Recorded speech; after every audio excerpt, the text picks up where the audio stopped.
அனைவருக்கும் வணக்கங்கள். நாணயங்கள் சேகரிப்பாளர்களுக்கு ஒரு நாணயமான பதிவு. ஒரு சின்ன பதிவு. காலைல பார்த்துட்டு தான் இருப்பீங்கள்ல, இன்றைக்கி ஒரு ஞாயிற்றுக்கிழமை, ஒரு அருமையான ஞாயிற்றுக்கிழமை. எல்லாருக்குமே ஓய்வு நேரமாக இருக்கும், போர் அடிக்கும்.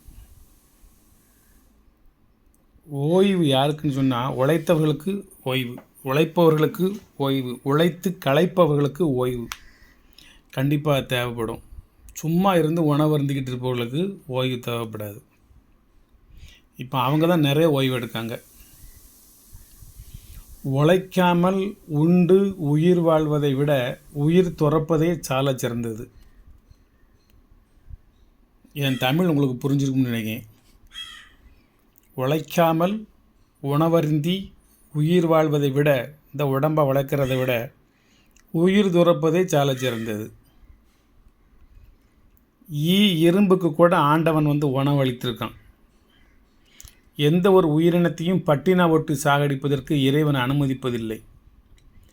ஆனால் உழைக்காமல் இருக்கிறீர்களே, இது மாதிரி ஒரு விஷயம் வார்த்தைகளால் வர்ணிக்க இயலாது.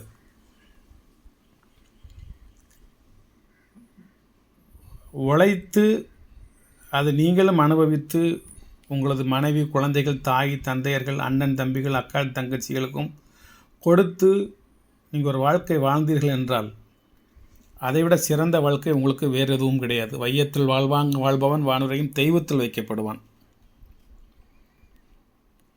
இந்த உழைக்காமல் சாப்பிட்டா எனக்கு பிடிக்காது. எனக்கு இல்லை, நிறைய பேருக்கு பிடிக்காது.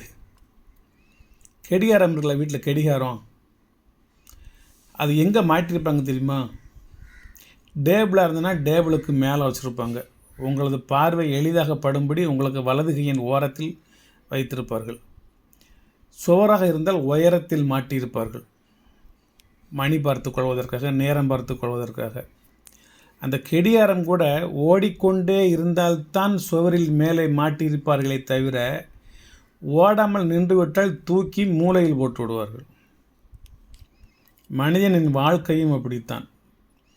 ஓடிக்கொண்டே இரு, உழைத்து கொண்டே இரு, ஓடும் வரை ஓடு, நீ உயரத்தில் வைக்கப்படுவாய். உனது ஓட்டம் என்று நின்று விட்டதோ அன்று நீ ஓரமாக ஒதுக்கி வைக்கப்படுவாய். ஆகையால் உயிர் உள்ளவரை, முடிந்தவரை ஓடிக்கொண்டே இருங்கள். வாழ்க்கையில் உழைத்து கொண்டே இருங்கள். அதுக்கு பிறகு தான் ஓடிக்கிட்டே இருக்குன்னு பேர். அதுக்கான சும்மா ரோட்டில் எங்கிட்ட ஓடிக்கிட்டு இருக்கக்கூடாது, உழைச்சிக்கிட்டே இருக்கணும். இப்போ ஒரு 5 1 ரூபா தலை கொடுக்கேன். இந்த 5 1 ரூபா தலை எவ்வளோ கொடுக்கும் தெரியுமா? ஒரு 200 ரூபாய்க்கு கொடுக்கேன். ஒரு தாள் ஒரு ஈச் ஒரு 40 ரூபா போட்டு ஒரு 200 ரூபாய்க்கு கொடுக்கேன். இந்த 5 1 ரூபா தலையும் 200 ரூபாய்க்கு கொடுத்தோம்னா எனக்கு எவ்வளோ லாபம் கிடைக்கும் தெரியுமா? 50 ரூபா கிடைக்கும்.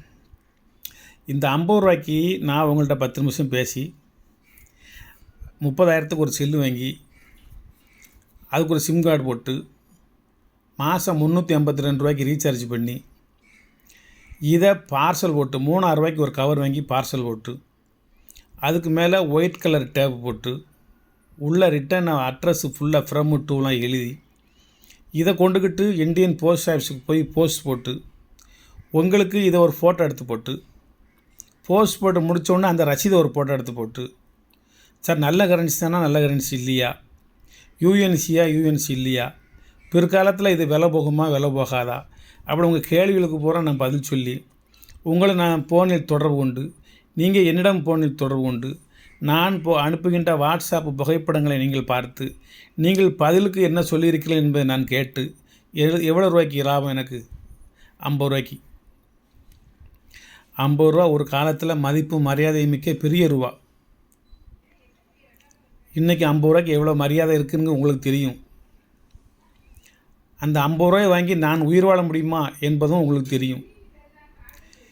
மனைவி, மக்கள், பேரன், பேர்த்திகள்லாம் எடுத்ததுக்கு அப்புறம் இந்த 50 ரூபாயை நான் எதிர்பார்த்து இந்த பதிவை நான் போடுறேன்னு நீங்கள் நினைக்கலாம், கிடையாது. எனக்கு இதில் ஒரு நாலேஜ், எனக்கு பொழுது போகணும், நான் உழைக்கணும், எனக்கு சிறிது அறிவு கிடைக்கணும்.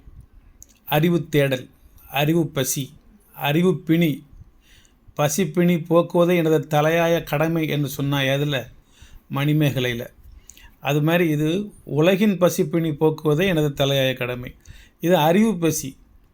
சும்மா இருந்து சும்மா எப்படி இருக்க முடியும் சொல்லுங்கள்? சும்மாவே இருக்க முடியாது. சும்மா இருக்க முடியாது.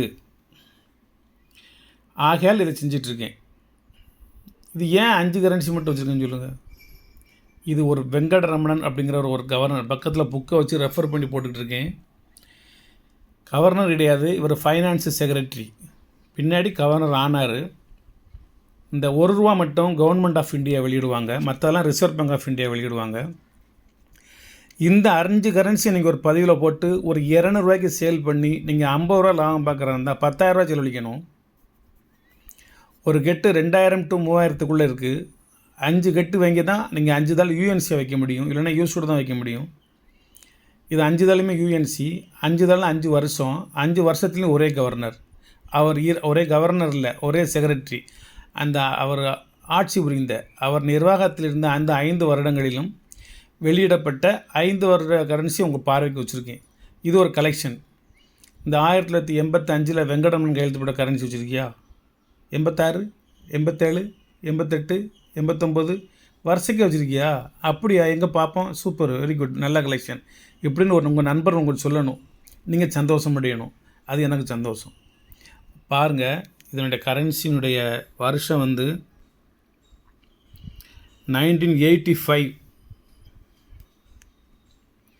1986, 1987, 1988,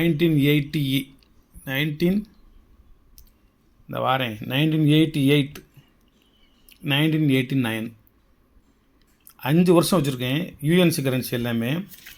இந்த 5மே வெங்கடரமணன் அப்படிங்கிற ஒரு ஃபைனான்ஸ் செக்ரட்டரி அவர்கள் கையொப்பம் விடப்பட்ட கரன்சி. இது ஏ இன்செட். கீழே எழுதியிருக்கு பாருங்க, finance secretary, minister of finance secretary, minister of finance. அதில் ஒரு கமா போட்டிருக்காங்க. நிதித்துறை செயலாளர்,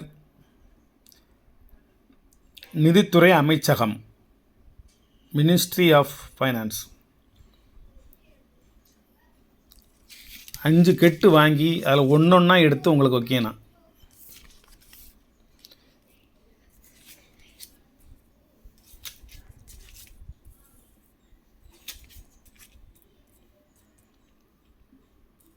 எண்பத்தஞ்சில் உள்ளது பிளேன் இன்செட்டு, 86 உள்ளது ஏ இன்செட், 87 உள்ளது ஏ இன்செட்,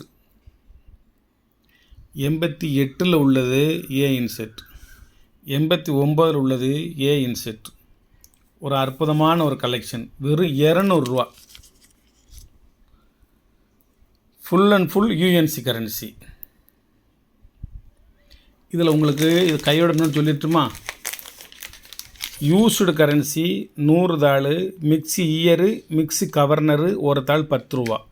காயின் கரன்சி ஃபுல்லாக குட் கண்டிஷனாக இருக்கும், ஆனால் நாட் யூஎன்சி. 990066 இதெல்லாம் ஃபேன்சி நம்பரு. எல்லாம் ₹10 தான். இந்த ஒரு தாளை மட்டும் ₹10 கொடுத்து வாங்கிட்டு இருக்கக்கூடாது. நன்றி, வணக்கம். சப்ஸ்கிரைப் பண்ணுங்கள், ஷேர் பண்ணுங்கள், லைக் பண்ணுங்கள், கமெண்ட் பண்ணுங்கள். உழைப்பை பற்றி சின்ன ஒரு உரையாடல் உங்கள்கிட்ட பண்ணிக்கிட்டு இருந்தேன். அது உங்களுக்கு பலன் தரும் என்று நினைக்கேன். இதுலேயும் உழைக்காமல் சும்மா உட்காந்து வாட்ஸ்அப் பார்த்துக்கிட்டு இருக்கிறவங்க எனக்கு கமெண்ட் பண்ணுங்கள். என்னையா இப்படி சொல்லியாரு, எங்கேயா வேலை கிடைக்கி அப்படின்னு சொல்லி. வேலை இல்லை என்று சொல்பவனுக்கு தான் வேலை இல்லை. ஆனால் அங்கே வேலை பார்க்குறதுக்கு ஆள் இல்லை. வட மாநிலத்துக்காரங்க ஃபுல்லாக இங்கே வேலை பார்த்துட்டு இருக்காங்க. நீங்கள் உங்கள் வேலையை பார்த்துட்டு அவங்க வருவாங்களா? வர வாய்ப்பு இருக்கா? கிடையாது. ஒரு 10 நிமிஷம் வேலை பார்த்துட்டா ஒரு டீ சாப்பிட போகணும். ஒரு 20 நிமிஷம் வேலை பார்த்துட்டா ஒரு தம் போட போகணும். ஒரு அரை மணி நேரம் வேலை பார்த்துட்டா வீட்டில் பொண்டாட்டி வேலை பார்த்து வரேன். ஒரு நாள் வேலை பார்த்துட்டா 2 நாள் லீவ் வைக்கிறீங்க. உழைப்பை மிஞ்சியது எதுவும் கிடையாது நண்பர்களே. உழைப்பே உலகத்தில் சாலச் சிறந்த ஒரு பணி. உழைப்பை யாரும் தவறாக நினைக்காதீங்க. ஒரு 10 ரூபா கொடுத்து ஒரு மூடை தூக்கி அங்கிட்டு போடணும்னு சொன்னால் போடுங்க. வேலை செய்வதில் பெரிய வேலை சின்ன வேலை என்று பாகுபாடு பார்க்காதீங்க. எந்த வேலையானாலும் சரி உழைத்து முன்னேறுங்க. உழைச்ச காசை செலவழிக்கிறதுல இருக்கிற சந்தோஷமே பெரிய சந்தோஷம். ஞாயிற்றுக்கிழமையுமா ஓய்வு எடுக்கிற அன்னைக்கு உழைப்பை பற்றி பேசிக்கிட்டு இருக்காரு அப்படின்னு நினைக்காதீங்க. வாழ்த்துக்கள். இது மாதிரி இது எத்தனை செட்டு வேணுமோ நான் தருவேன். இந்த ஒரு செட்டு 200 ரூபா வேணுங்கங்க வாங்கிக்கோங்க.